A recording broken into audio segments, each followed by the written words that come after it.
Hello students, welcome to Proton the chemistry class. मेरा नाम है जयदिया और आज हम बात करने वाले हैं एटॉमिक स्ट्रक्चर लेक्चर नंबर 4 के बारे में, जिसमें हम लोग देखने वाले हैं कि जो हमने बोहर एक्सपेरिमेंट पढ़ा था, उस बोहर एक्सपेरिमेंट से रिलेटेड जो हमने एप्लीकेशन पार्ट हमने देखे थे, उनका आज हम सेकंड लेक्चर देखने वाले हैं, जिसके अंदर हमने फर्स्ट एप्लीकेशन पार्ट जो था वो हमने पढ़ लिया था। हमने रेडियस को कैलकुलेट करना सीख लिया था कि किस तरीके से हम लोग रेडियस कैलकुलेट कर सकते हैं और किस तरीके से हम अलग अलग एटम्स के लिए उसकी रेडियस को फाइंड आउट कर सकते हैं। रेडियस रेशियो हम किस तरीके से कैलकुलेट कर सकते हैं वो भी हमने लास्ट क्लास में देख लिया था। अगर आप लोगों ने लास्ट क्लासेस अटेंड नहीं किए तो प्लीज आकर के पहले लास्ट क्लासेस अटेंड कर लीजिए, ताकि आपको इन क्लासेस में इस क्लास के अंदर कोई भी दिक्कत ना हो। राइट, चलिए अब हम आगे बढ़ने वाले हैं और आगे हम लोग देखने वाले हैं कि किस तरीके से हम वेलोसिटी का कैलकुलेशन कर सकते हैं और हम एनर्जी को कैसे कैलकुलेट कर सकते हैं। ओके, तो स्टार्ट करते हैं आज का नया लेक्चर। अगर आप लोगों ने प्रोटॉन द केमिस्ट्री क्लास को सब्सक्राइब नहीं किया तो please proton the chemistry class को सब्सक्राइब कर लीजिए, पास में आने वाले बेल आइकन को प्रेस कर लीजिए ताकि आप आने वाले नोटिफिकेशन को मिस ना करें। ओके, तो स्टार्ट करते हैं calculation of velocity. Calculation of velocity.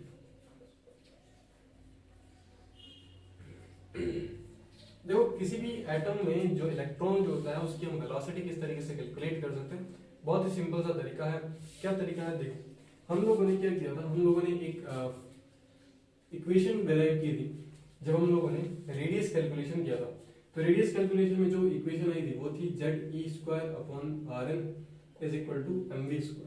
ये इक्वेशन हम लोगों ने बनाई थी, ये फर्स्ट इक्वेशन थी जब हमने रेडियस कैलकुलेशन किया था। ठीक, अब देखो, अब हमारे पास में हमें पता है कि जो एंगुलर मोमेंटम होता है वो क्या होता है, mvr।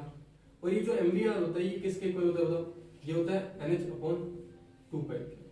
This is equal to NH/2π। ठीक, अब हम यहाँ पर क्या कर लेंगे, यहाँ से हम r की वैल्यू कैलकुलेट करके हम यहाँ पुट कर देंगे। तो इस mv को अगर मैं इस साइड लेके आऊं तो मेरे पास में किसकी वैल्यू आ जाएगी बताओ, r की वैल्यू आ जाएगी। तो देखो r इज इक्वल टू क्या आ जाएगा, NH/2πmv। ये r की वैल्यू आ गई। इस r की वैल्यू को हम कहाँ पुट कर देंगे, यहाँ पुट करेंगे।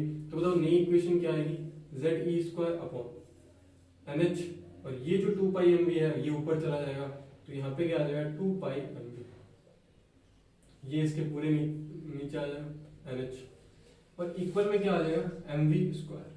बताओ एक mv² से एक mv² सॉल्व कर सकते हैं। आप जब इस पूरे इक्वेशन को सॉल्व करेंगे और जो फाइनल जो है जब आप v को इस साइड लेकर के आएंगे, क्योंकि यहाँ पे देखो एक m और एक v अभी भी बचा हुआ है, इन सबको जब आप कैलकुलेट करेंगे तो जो आपके पास में वेलोसिटी का फॉर्मूला आएगा वो आएगा Z/n इनटू 2.1 इनटू 10⁶ मीटर पर सेकेंड।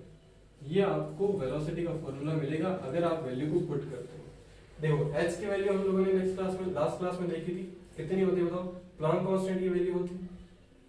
z की वैल्यू हम पुट कर सकते हैं, है ना। z जो होगा वो अलग अलग होगा, n की वैल्यू अलग अलग होगी क्योंकि हमें अलग अलग सेल के लिए दे रखी होगी। राइट, बाकी सारे के सारे जो कांस्टेंट है उनकी वैल्यू हम लोग पुट करते जाएंगे और फाइनल आंसर निकालते जाएंगे। तो जो फाइनल वैल्यू आती है वेलोसिटी की वो क्या आती है, Z/n इनटू 2.18 इनटू 10⁻⁶ मीटर पर सेकेंड। मतलब अगर हमें किसी भी इलेक्ट्रॉन के लिए हमें वेलोसिटी निकालनी है तो हम ये फॉर्मूला यूज करेंगे। इस फॉर्मूले की हेल्प से हम लोग वेलोसिटी को क्या कर सकते हैं, कैलकुलेट कर सकते हैं। राइट, चलिए अब हम इसके अंदर देखते हैं। इसमें भी सेम दो कंडीशन हो सकती है जैसा हमने देखा था। अगर हम लोग z को कांस्टेंट लिख दें, ठीक, अगर हम लोग n को कांस्टेंट लिख दें, अगर हम z को कांस्टेंट लिखेंगे तो बताओ v किसके डायरेक्टली प्रोपोर्शनल हो जाएगा, 1/n के। अगर हम लोग n को कांस्टेंट कर रहे हैं तो बताओ v डायरेक्टली प्रोपोर्शनल हो जाएगा z के, होगा। तो हम लोग इस तरीके से ये फॉर्मूला यूज कर सकते हैं। अगर हमें कुछ ऐसे दे रखे हैं, जैसे सपोज हमें एक ही एटम दे रखा है और एक एटम के अंदर अलग अलग उसके क्या दे रखे हैं, सेल दे रखे हैं। ठीक है, तो हम कौन सा फॉर्मूला पुट कर सकते हैं, ये वाला फॉर्मूला पुट कर सकते हैं। अगर हमें एक ही टाइप के क्या दे रखे हैं, सेल दे रखे हैं और अलग अलग टाइप के क्या दे रखे हैं, एटम्स दे रखे हैं, तो भी हम कौन सा फॉर्मूला पुट कर सकते हैं, ये वाला फॉर्मूला पुट कर सकते हैं। ठीक है, तो इस तरीके से आप क्या कर सकते हो, इस तरीके से आप कैलकुलेट कर सकते हो वेलोसिटी को। ठीक, तो आप इसको कॉपी करो, फिर हम इस पर बेस्ड क्वेश्चन करते हैं, न्यूमेरिकल्स करते हैं और किस तरीके से हम लोग इनसे क्या क्या चीजें कैलकुलेट कर सकते हैं। अब देखो इसी फॉर्मूले से आप लोग जैसे वेलोसिटी है, इसी वेलोसिटी को आप यूज करके अलग अलग चीजें जो है वो आप कैलकुलेट कर सकते हैं। टाइम पीरियड कैलकुलेट कर सकते हैं, आप एंगुलर मोमेंटम कैलकुलेट कर सकते हैं, बहुत सारी चीजें जो है वो कैलकुलेट कर सकते हैं। आप इसको कॉपी करो, फिर हम आगे मूव करते हैं कैलकुलेशन पार्ट पर। ओके स्टूडेंट्स, तो हम बात करते हैं, देखें आपके पास में टोटल 3 क्वेश्चन है, इन 3 क्वेश्चन को हम किस तरीके से सॉल्व कर सकते हैं वो हम देखने वाले हैं, राइट। तो चलिए देखिए, सबसे पहले अगर आपको कैलकुलेट करना है velocity of electron in second shell of B+2 मतलब बेरिलियम B+3 बेरिलियम +3 के लिए आपको क्या करना है, उसके सेकंड सेल में जो भी इलेक्ट्रॉन है उसके लिए आपको वेलोसिटी कैलकुलेट करनी है। तो बहुत सिंपल है, देखो अगर हम सॉल्यूशन देखें, सॉल्यूशन नंबर फर्स्ट जो है देखिए क्या आएगा कैलकुलेशन, फॉर्मूला क्या होता है V=Z/n इनटू 2.18 इंटू 10⁻6 मीटर पर सेकंड। सही, बताओ वेलोसिटी क्या आएगी, Z, बेरिलियम का Z कितना होता है, बेरिलियम के लिए Z होता है 4, Z का मीनिंग होता है एटॉमिक नंबर, मतलब इसका एटॉमिक नंबर कितना होता है, सॉरी एटॉमिक नंबर होता है 4। बताओ इसके कौन से सेल के लिए कैलकुलेट करना है, सेकंड के लिए, तो ये हो जाएगा 2 इंटू क्या हो जाएगा 2.18 इंटू 10⁻6, तो ये कितना आ जाएगा, आप इसको कट करोगे तो ये आएगा 2 इंटू 2.18 इंटू 10⁻6, तो बताओ ये कितना आ जाएगा, लगभग 4.36 इंटू 10⁻6 मीटर पर सेकंड आ जाएगा। सिंपल है, यहाँ तक ही आपको फॉर्मूले के बारे में पता होना चाहिए, जेड का मीनिंग क्या है, एन कितना दे रखा है, फिर सारी की सारी मैथमेटिकल कैलकुलेशन है आप कर सकते हैं। सेकंड का अगर हम सॉल्यूशन देखें तो बहुत सिंपल है, हीलियम के लिए सेकंड सेल आप सेकंड सेल के लिए कैलकुलेट करना है। देखो V इक्वल टू क्या हो जाएगा Z/n इंटू 2.18 इंटू 10⁻6, हीलियम के लिए Z कितना होता है 2 और इसके लिए सेकंड सेल के लिए निकालना है तो कितना हो जाएगा 2.18 इंटू 10⁻6, आंसर कितना आ जाएगा 2.18 इंटू 10⁻6 मीटर पर सेकंड। बहुत सिंपल है, तो ये इसका आंसर आ जाएगा। अब देखो थर्ड अगर हम कैलकुलेट करें, थर्ड का सॉल्यूशन कैसा आएगा, देखो आपको हाइड्रोजन एटम दे रखा है, उसके लिए सेकंड और फोर्थ सेल निकालना है, तो बहुत सिंपल है, आपको रेशियो निकालना है।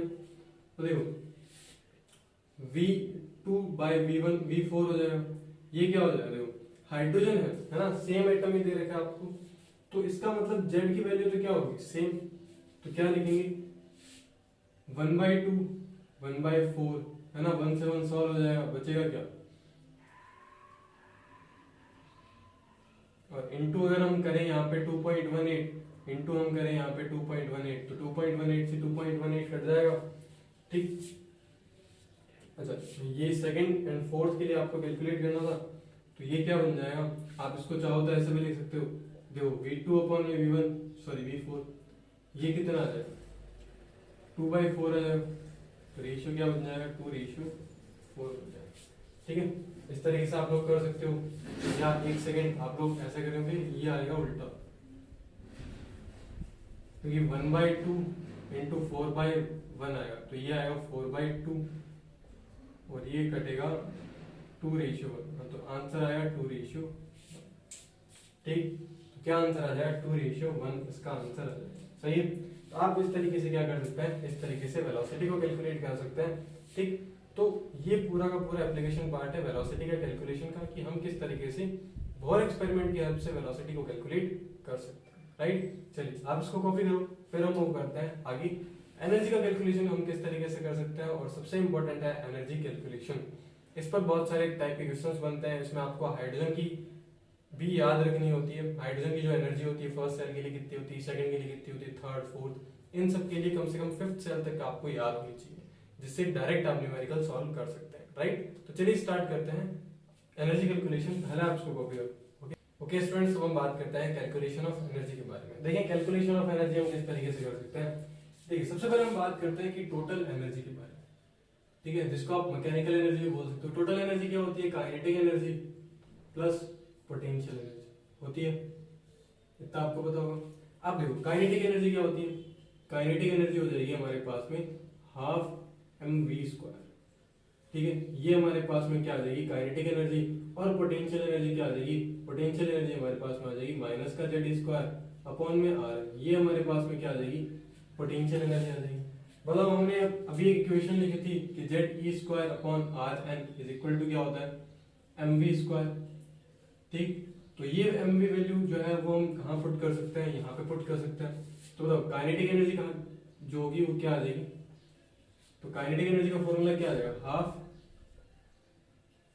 ZE² में क्या आ जाएगा Rn आ जाएगा। ये हमारे पास में क्या आ जाएगी, काइनेटिक एनर्जी आ जाएगी। इस तरीके से हम लोग क्या कर सकते हैं, काइनेटिक एनर्जी कैलकुलेट कर सकते हैं। सही,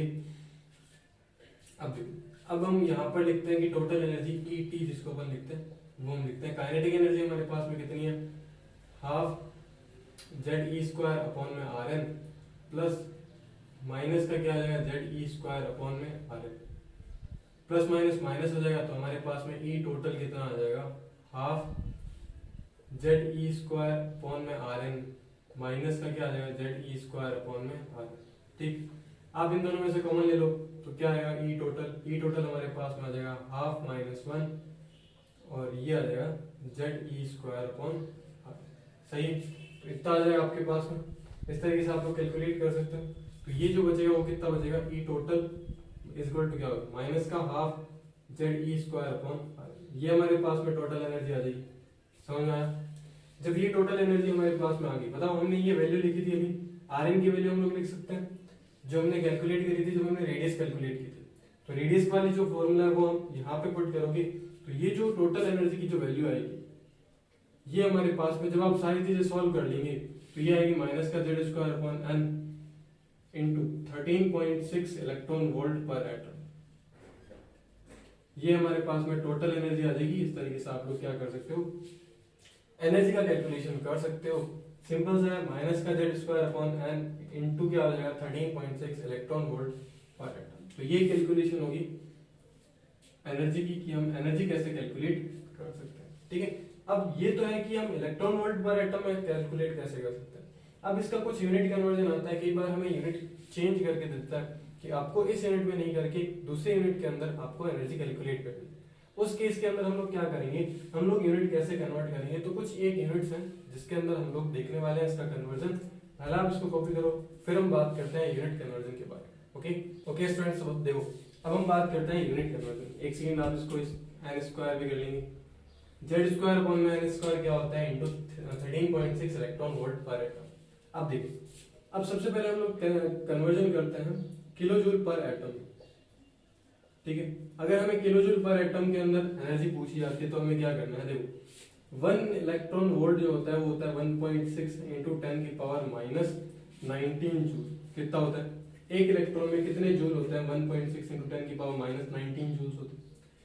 अब हमारे पास में वैल्यू क्या है, देखो E total is equal to minus का Z² में n² इंटू 13.6 इंटू हम क्या कर देंगे 1.6 इंटू 10⁻19 जूल पर एटम आ जाएगा ये।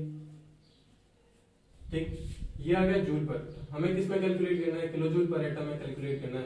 तो बताओ हम क्या करेंगे, E total is equal to क्या आ जाएगा, माइनस का Z² में n² into 13.6 into 1.6 into 10⁻19 divide किससे करते हैं हम, 1000 से, है ना भाई, मल्टीप्लाई कर रहे हैं।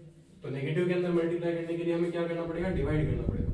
ध्यान रखना ये चीज, ऐसा मत समझना डिवाइड कर रहे हैं, हमें नेगेटिव में मल्टीप्लाई करना है, इसलिए हम इसको क्या कर रहे हैं, डिवाइड कर रहे हैं। तो ये किसमें कन्वर्ट हो जाएगा, किलो जूल पर एटम में कन्वर्ट हो जाएगा।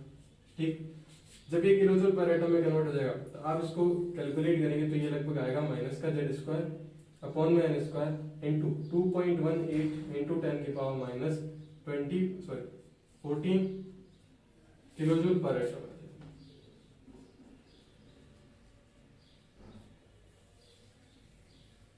आप इस तरीके से क्या कर सकते हो, किलो जूल पर एटम में कन्वर्ट कर सकते हो। अब देखो, अब सिंपल सा है, आपको अगर किलो जूल पर एटम में कैलकुलेशन आ गई तो आप क्या कर सकते हो, अगर आपसे किलो जूल पर मोल पूछ लिया जाए तो किलो जूल पर मोल आप कैसे कैलकुलेट कर सकते हैं। बिल्कुल देखो, 1 मोल के अंदर कितने एटम्स होते हैं, 1 मोल में अवोगाद्रो नंबर जितने होते हैं वो हमारे पास में एटम्स होते हैं। बस हमें क्या करना है, इस पूरे को हमें किससे मल्टीप्लाई कर देना है, अवोगाद्रो नंबर से मल्टीप्लाई कर देना है। तो हमारे पास में जो यूनिट आएगी वो क्या आ जाएगी, किलो जूल पर मोल यूनिट आएगी। राइट, तो इस तरीके से आप 2 यूनिट कन्वर्जन कर सकते हो और आंसर कैलकुलेट कर सकते हो। आपको ये चेक करना पड़ेगा कि क्वेश्चन की रिक्वायरमेंट क्या है, आपसे क्वेश्चन किस यूनिट के अंदर पूछा गया, उसी अकॉर्डिंग आप लोग अपना आंसर चेंज करेंगे। राइट, मेथड ही सेम रहेगा, फॉर्मूला सेम रहेगा, बस यूनिट जिस यूनिट में आपसे पूछा गया उसी यूनिट के अंदर आपको आंसर देना पड़ेगा, राइट। तो आप इसको कॉपी करो, फिर हम मूव करते हैं नेक्स्ट क्वेश्चन। ओके, तो हम बात करते हैं नेक्स्ट क्वेश्चन के लिए। और क्वेश्चन से हम सबसे पहले क्वेश्चन से पहले हम ये डील करते हैं कि हमारे पास में केस फर्स्ट जो है वो क्या है।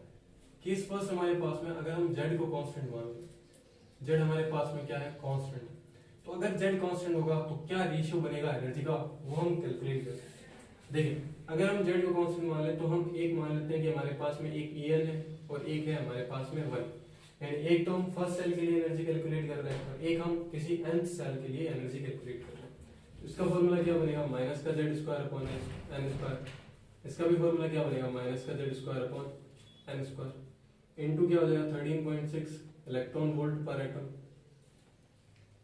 इसका भी क्या हो जाएगा 13.6 इलेक्ट्रॉन वोल्ट पर एटम, ठीक। 13.6 इलेक्ट्रॉन वोल्ट पर एटम से ये कट जाएगा, z जो है हमारे पास में कांस्टेंट है, z भी कट जाएगा। तो देखो En अपॉन में E1 जो है वो आएगा हमारे पास में 1 अपॉन n के स्क्वायर। कैसे आएगा, देखो ये फर्स्ट के अंदर जो होगा यहाँ पर हम n की वैल्यू क्या पुट करेंगे, 1 पुट करेंगे। तो यहाँ पे आ जाएगा हमारे पास में n की वैल्यू कितनी, 1 आ जाएगी। तो बताओ 1 अपॉन n स्क्वायर आ जाएगा, सही है। तो ये हमारे पास में आ गया। अब हमें En कैलकुलेट करना है तो हम इसको इस साइड भेजेंगे। तो बताओ En कैसे कैलकुलेट कर सकते हैं। En कैलकुलेट करने के लिए E1 अपॉन में n स्क्वायर हम क्या कर देंगे, अगर हमें किसी भी एटम के लिए फर्स्ट एनर्जी पता है, उस फर्स्ट एनर्जी को हम किससे डिवाइड कर देंगे, जिस भी हमें सेल के लिए कैलकुलेट करना है उसके स्क्वायर से हम डिवाइड कर देंगे। तो हमें n की वैल्यू मतलब En से जो भी हमें कैलकुलेट करना है वो हमें मिल जाएगा। बताओ सही। चलिए देखो कैलकुलेट करते हैं हाइड्रोजन के लिए। हाइड्रोजन के लिए अगर हम बात करें फर्स्ट सेल के लिए, ठीक है, फर्स्ट सेल के लिए अगर हम बात करें यानी हमें E1 कैलकुलेट करना है। तो बताओ E1 कितना आएगा, माइनस का z स्क्वायर कितना होगा, 1 का स्क्वायर अपॉन में 1 का स्क्वायर इनटू कितना हो जाएगा 13.6 इलेक्ट्रॉन वोल्ट पर एटम, ठीक। तो E1 कितना आ जाएगा हमारे पास में, E1 आ जाएगा माइनस का 13.6 इलेक्ट्रॉन वोल्ट पर एटम। बस अब अगर हमारे पास में फर्स्ट एनर्जी के लिए फर्स्ट एनर्जी की वैल्यू आ गई तो क्या हम सेकेंड एनर्जी की कैलकुलेट कर सकते हैं। देखो हमें E2 कैलकुलेट करना है, हम क्या कर देंगे E1 डिवाइड बाय 4। तो क्या कर देंगे 13.6 डिवाइड बाय 2 का स्क्वायर, ये आ जाएगा 13.6 डिवाइड बाय 4। आप इसको कैलकुलेट करोगे ये नियरली आएगा लगभग आपका 55.4 के आसपास। तो 5.4 इलेक्ट्रॉन वोल्ट पर एटम के आसपास ये वैल्यू है। फिर अगर आपको E3 कैलकुलेट करना है तो बताओ E3 कैलकुलेट करने के लिए क्या करोगे, 13.6 डिवाइड बाय क्या कर देंगे 3 का स्क्वायर। तो ये क्या आ जाएगा 13.6 इलेक्ट्रॉन वोल्ट और ये कितना आ जाएगा 9, ये लगभग आएगा 1.5 इलेक्ट्रॉन वोल्ट पर एटम के आसपास, ठीक। फिर अगर आपको E4 कैलकुलेट करना है, E4 कैलकुलेट करोगे तो कितना आएगा 13.6 डिवाइड बाय आप क्या कर दोगे 16 मतलब 4 का स्क्वायर। तो ये आ जाएगा 13.6 डिवाइड बाय 4 का स्क्वायर कितना होगा 16 होगा। तो बताओ कितनी वैल्यू आएगी, किस तरीके से हम कैलकुलेट कर सकते हैं, ठीक। इसी तरीके से अगर आपको E5 कैलकुलेट करना है तो बताओ 13.6 डिवाइड बाय 5 का स्क्वायर इज इक्वल टू कितना आ जाएगा 13.6 इलेक्ट्रॉन वोल्ट और ये 25 आ जाएगा, सही है। हम इस तरीके से वैल्यू कैलकुलेट करें। तो मैं आपको होमवर्क दे रहा हूँ, आप इन दोनों को कैलकुलेट करके आंसर कमेंट बॉक्स में टाइप करेंगे, ठीक। आप इन सभी को कैलकुलेट करेंगे अच्छे से, ठीक है, मैथमेटिकल कैलकुलेशन करेंगे और आप एग्जैक्ट वैल्यू कैलकुलेट करके आप लोग क्या करेंगे यहाँ पे नोट करेंगे, ठीक। इसी तरीके से अगर आपको E6 निकालना है वो भी आप निकाल सकते हो। 13.6 कितना आ जाएगा, ये 6 का स्क्वायर आ जाएगा तो 36 आ जाएगा। 13.6 डिवाइड बाय 6 का स्क्वायर यानी 36 हो जाएगा। इसकी भी वैल्यू आपको होमवर्क के लिए कैलकुलेट करनी है। तो आप ये तीनों वैल्यू कैलकुलेट करके और टोटल वैल्यू कैलकुलेट करके जो एग्जैक्ट वैल्यू आएगी वो आप यहाँ पे नोट्स में लिखेंगे, राइट। तो आप इस तरीके से क्या कर सकते हो, कैलकुलेट कर सकते हो जब अगर हमारे पास में z कांस्टेंट हो जाता है। हमने z कांस्टेंट कर लिया तो बताओ हम किस तरीके से कैलकुलेट कर सकते हैं, इस फॉर्मूले को यूज करके आप लोग कैलकुलेट कर सकते हैं। जिस भी सेल के लिए हमें चाहिए उसको डिवाइड कर देंगे, उसके स्क्वायर से उसको डिवाइड कर देंगे हम लोग जो हमारे पास में फर्स्ट एनर्जी की वैल्यू थी। क्लियर है। तो ये बहुत ही सिंपल सा एक मेथड हो जाएगा कैलकुलेशन करने की। आप इसको कॉपी करो, ये कैलकुलेट करो, फिर हम आगे मूव करते हैं। अगर हम n को कांस्टेंट मान लें तो हम किस तरीके से वैल्यू कैलकुलेट कर सकते हैं। ओके, ओके, तो अब हम बात करते हैं नेक्स्ट सेकंड। अगर हम सेकंड केस ले लेते हैं, केस सेकंड हमारे पास में है कि अगर हम n को कांस्टेंट मान लें। अब देखो मैंने आपको यहाँ पे कुछ वैल्यूज लिख के दी है, ये वैल्यू अगर आपकी आती है इसका मतलब ये सही है, और आपको ये सिक्स्थ वाला तो वेब से करना ही करना है, सिक्स्थ की वैल्यू क्या आएगी। और आपको ये क्वेश्चन जो है ये होमवर्क के लिए है। इस क्वेश्चन को हम नेक्स्ट क्लास के अंदर डिस्कस करेंगे, ठीक है, कि आपको यहाँ पर कैलकुलेट करना है कि जो टोटल एनर्जी आएगी वो कितनी आएगी हाइड्रोजन एटम के लिए। E1 माइनस E2 दे रखा है, डिवाइड बाय दे रखा है E2 माइनस E4। आपको कैलकुलेट करके बताना है कि टोटल क्या रेशियो आएगा, वो आपको बताना है। फॉर हाइड्रोजन एटम के लिए कैलकुलेट करना बहुत सिंपल सा तरीका है, जो हमने अभी केस देखा था उसी से रिलेटेड ही क्वेश्चन है, ठीक है। तो आप लोग घर से जरूर कैलकुलेट करेंगे और नेक्स्ट क्लास में मुझे जरूर बताएंगे कि किस तरीके से इसका आंसर आया, क्या आंसर आपका आया, राइट। चलिए नेक्स्ट हम लोग देखते हैं कि अगर हम n को कांस्टेंट मान लेते हैं, ठीक है, अगर हम n को कांस्टेंट मान लें तो हमारे पास में एक तो हो जाएगा Ez अपॉन में क्या आ जाएगा E1, तो ये हमारे पास में क्या आ जाएगा, तो माइनस का जेड स्क्वायर अपॉन में एन स्क्वायर, ये क्या आ जाएगा माइनस का जेड स्क्वायर अपॉन में एन स्क्वायर।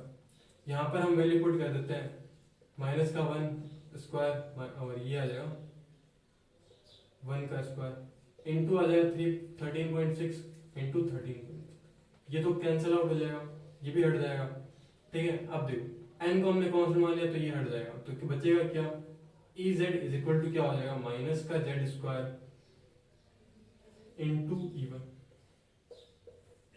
इस तरीके से आप लोग क्या कर सकते हो, इस तरीके से कैलकुलेट कर सकते हो, जिसके लिए भी आपको निकालना है, ठीक है। तो ये सेकंड फॉर्मूला बन जाएगा। अगर हमें अलग अलग एटम दे रखे हैं, उन अलग अलग एटम्स के अंदर हमारे पास में सेम शेल दे रखा है, जैसे फॉर एग्जांपल हाइड्रोजन का सेकंड शेल, हीलियम का सेकंड शेल, लिथियम का सेकंड शेल, इनका रेशियो निकालना है। तो हम कौन सा फॉर्मूला पुट करेंगे, बताओ। सेल कांस्टेंट है, अगर सेल कांस्टेंट है तो हम कौन सा केस यूज करेंगे, ये वाला केस यूज करेंगे। अगर हमारे पास में z की वैल्यू कांस्टेंट है तब हम कौन सा केस यूज करेंगे, फर्स्ट वाला केस यूज करेंगे, राइट। तो इस तरीके से आप लोग क्या कर सकते हो, कैलकुलेट कर सकते हो। जैसे फॉर एग्जांपल अगर हम बात करें, अगर हमें E1 कैलकुलेट करना है हीलियम एटम का, तो कैसे करेंगे। अगर हमें E1 कैलकुलेट करना है हीलियम एटम का, ये हाइड्रोजन की E1 होगी, ध्यान रखना। देखो किस तरीके से करेंगे, माइनस का जेड स्क्वायर इंटू E1, ये फॉर्मूला रहेगा। माइनस हीलियम का जेड कितना होता है 2 का स्क्वायर हो जाएगा इंटू ये क्या आ जाएगा हमारे पास में 13.6, तो देखो कितना आएगा माइनस का 4 इंटू 13.6, ये लगभग कितना आ जाएगा 54, कितना आ जाएगा, सॉरी एक सेकंड, आप लोग इसको कर सकते हो, ये आ जाएगा 54 माइनस का 54 पॉइंट, ये कितना हो जाएगा 4 इलेक्ट्रॉन वोल्ट पर एटम, ठीक है। तो आप इस तरीके से कैलकुलेट कर सकते हो। अगर आपको लिथियम के लिए पूछा जाए तो लिथियम के लिए भी कैलकुलेट कर सकते हो, बेरिलियम के लिए पूछा जाए तो बेरिलियम के लिए भी कैलकुलेट कर सकते हो। E1 की वैल्यू आपको हाइड्रोजन की लेनी है, ध्यान रखना, ठीक है। इस तरीके से आप लोग क्या कर सकते हो, कैलकुलेट कर सकते हो। तो ये था लास्ट जो इसका एप्लीकेशन पार्ट था बोहर एक्सपेरिमेंट का, ठीक है। आज की लेक्चर को हम यहीं पर स्टॉप करते हैं और नेक्स्ट लेक्चर में हम लोग इस क्वेश्चन पर डिस्कस करेंगे। इस टाइप के क्वेश्चंस और भी जो होंगे उन पर डिस्कस करेंगे और फाइनली हम लोग जो क्लासिकल मैकेनिक्स थी उसको हम क्या कर देंगे, स्टॉप कर देंगे, खत्म कर देंगे। उसके बाद में हम लोग देखने वाले हैं कि किस तरीके से एक नए तरीके से एटम को एक्सप्लेन किया गया था, एक नई थ्योरी प्रोड्यूस की गई थी और एक नई डायरेक्शन दी गई थी एटॉमिक स्ट्रक्चर को, ठीक है। और उसके अंदर हम किस तरीके से कैलकुलेशन देखेंगे, वो किस तरीके से हमें और ज्यादा डीपली एक्सप्लेन करती है एटम की स्ट्रक्चर के बारे में, उसको हम देखने वाले हैं। आई होप आपको ये पूरा का पूरा लेक्चर बहुत पसंद आया होगा और आप अपने फ्रेंड्स के साथ इसको जरूर शेयर करेंगे। और आप लोगों ने अभी तक प्रोटॉन द केमिस्ट्री क्लास को सब्सक्राइब नहीं किया है तो please proton the chemistry class को सब्सक्राइब कर लीजिए, ताकि जो आने वाला लेक्चर होगा उसका अपडेट आपको जल्द से जल्द मिल सके, ओके। एंड आपको जो यहाँ पर क्वेश्चन दिए गए उनका आप जरूर से जरूर सोल्यूशन निकालें और सोल्यूशन आपको अपने जो सोल्यूशन है आप कमेंट बॉक्स के अंदर टाइप कर सकते हैं और या फिर नेक्स्ट लेक्चर में भी आप हमें बता सकते हैं, राइट। मिलते हैं नेक्स्ट लेक्चर के अंदर, जिसके अंदर हम लोग बात करेंगे कि इन पर बेस्ड क्वेश्चन, जैसे हमने रेडियस कैलकुलेशन देखा, वेलोसिटी कैलकुलेशन देखा एंड एनर्जी कैलकुलेशन देखा, इन तीनों पर हम क्या करने वाले हैं, क्वेश्चन प्रैक्टिस करने वाले हैं, किस किस तरीके से क्वेश्चंस पूछे जाते हैं, ठीक है। तो बेसिकली वो जो नेक्स्ट सेशन रहेगा वो रहेगा क्वेश्चन प्रैक्टिस सेशन। फिर उसके बाद में हम लोग देखने वाले हैं कि किस तरीके से क्वांटम मैकेनिक्स की हेल्प से हम लोग एटम को एक्सप्लेन करते हैं, राइट। मिलते हैं नेक्स्ट क्लास के अंदर, तब तक के लिए गुड बाय, ओके।